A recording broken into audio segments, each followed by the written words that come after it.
Hello, my name's Alan Foon, and today I'm going to talk about the issues attention cycle, or how problems get attention and then get forgotten.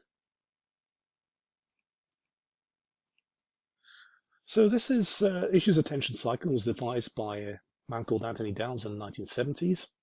And we'll talk a little bit through that. So you've got the pre-problem stage, the early problem stage, alarm discovery, peak alarm, realization, decline of public interest, and then a new issue might arise, or the post-problem stage.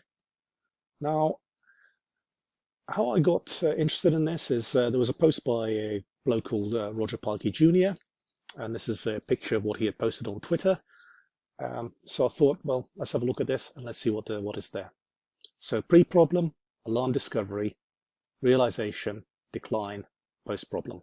I'll talk a little bit about each one of them and what that happens.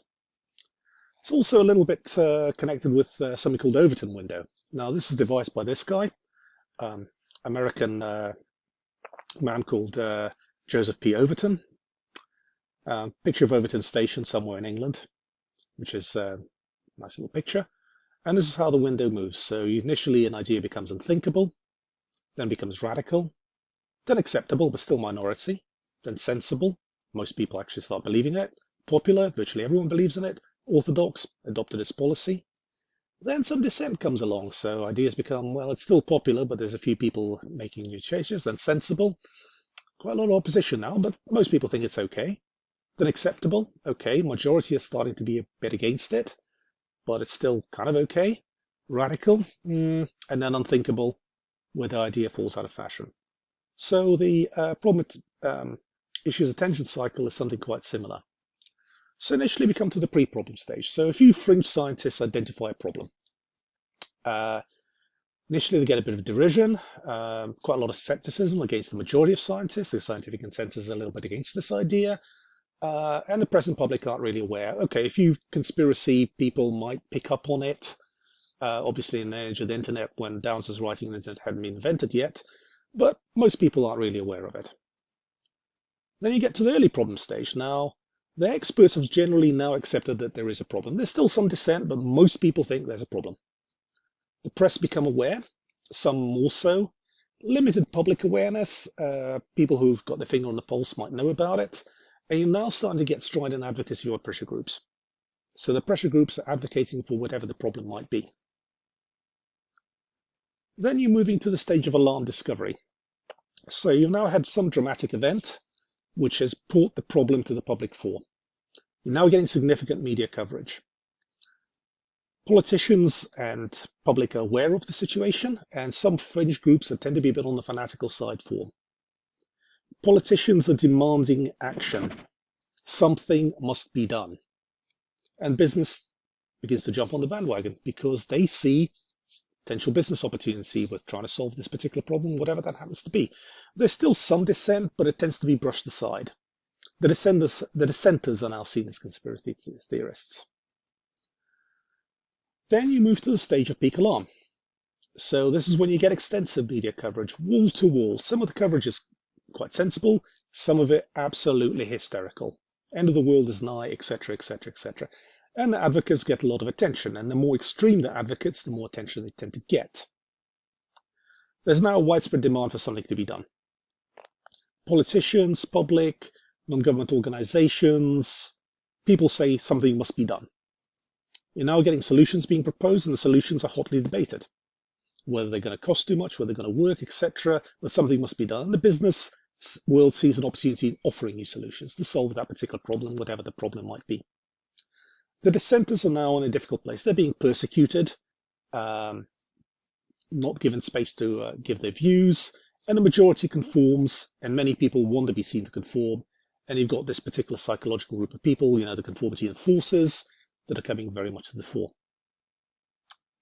Then comes realization. Maybe the problem isn't as bad as we think it is. The problem is going to cost a lot of money to solve, a lot of effort to solve, a lot of lifestyle changes, and there are problems with potential solutions. Will the solutions actually work? There's collateral damage with the solutions, and that's noted by people. Also, profiteering by big businesses and various other people, and perhaps a level of hypocrisy. That's also starting to get noticed. Then the president and politicians start answering questions. Is the problem as bad as we think it is? Are the solutions going to work? Are the solutions going to cost too much? And can we live with this? And what's the alternative?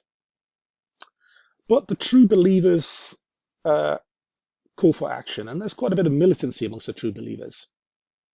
But they're also beginning to get lampooned because they start looking ridiculous, and the dissenters start to be listened to and start to become emboldened. Obviously, there's still quite a lot of opposition to the dissenters. There are also some dissenters that frankly deserve to be lampooned, but they exist and are now beginning to be listened to. Questions are beginning to be asked. Then you have the decline of public interest. People become bored, disillusioned, fatalistic about the problem. They're unwilling to make the sacrifices needed for the change to actually happen. Well, can we do something else? Is it really that bad? But what else can we do? And the worst case predictions quite often don't occur. Now, the problem could be either a non-problem, a low-level problem we can live with, or actually a medium-level problem that we do need to do something about, and we do things about it. But are the things effective? And the true believers on either side, both the proponents and opponents, are now being seen as a bit of a nuisance. People just want to get on with their lives. And a new issue may be starting to emerge that will take away attention from the media because, again, media needs rolling news, particularly in the present stage. And then you move to the post-problem stage. The issue facing public attention. New problems arisen, or the problem was as bad as people made it out to be, still here. Alternatively, the problem could still be existing, could still be moderately serious or even quite serious, but hasn't gone away, but the media attention has. Now, some solution problems may continue. They'll compete for funds for attention and attention for new issues. Some things might just have bureaucratic inertia or business inertia. And the advocates or strong opponents of this problem will be seen, frankly, as crushing fanatical bores. We've all got relatives like that who harp on about a particular issue that you're not really interested in. And life continues until a new problem starts. So just a summary. Pre-problem, early problem, alarm discovery, peak alarm, realization, decline of interest, and post-problem, until the new problem starts and the whole thing goes around in a circle. Thank you very much for your time. My name is Alan Foom. Please like, subscribe, and I'll see you on the next one.